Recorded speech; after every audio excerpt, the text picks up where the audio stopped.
Omaha don't there.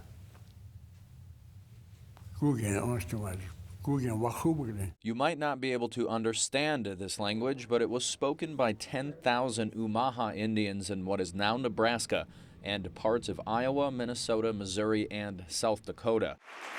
Rufus White is one of less than 12 fluent speakers left, all older than 60. They say you talk to God and tell him, God is like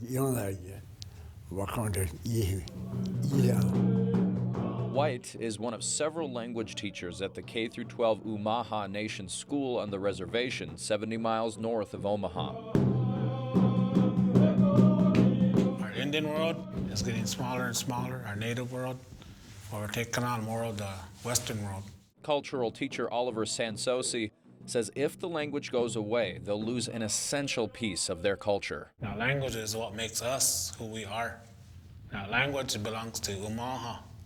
We're the ones who speak Omaha. Sansosi says it's hard to imagine life without fluent speakers. It's scary. It's disheartening. And to even to think that that our speakers are going to be gone, our languages will be gone, pushes me to want to learn it.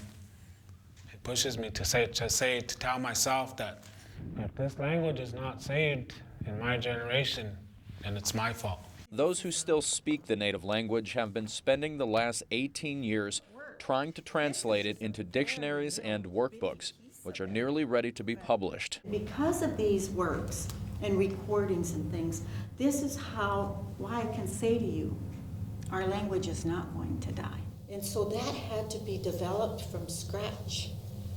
Even though we had fluent speakers that worked here in the past, there was no concerted effort to document it and make it in a presentable way where it would be usable in a school-like environment. The language is an option for the school's second language curriculum. While the language exists online and in books, part of the challenge of teaching it is that kids don't often hear it fluently spoken. That's the biggest challenge. You need to be in an immersive environment in order for language to truly revitalize in a quick way. Another challenge is getting kids interested in learning the culture. High school freshman Quentin Dick Jr. has been learning traditional drum, song, and dance since as long as he can remember. He hopes to pass on the culture like his grandfather Rufus White is doing now. Because one day our elders are going to be gone.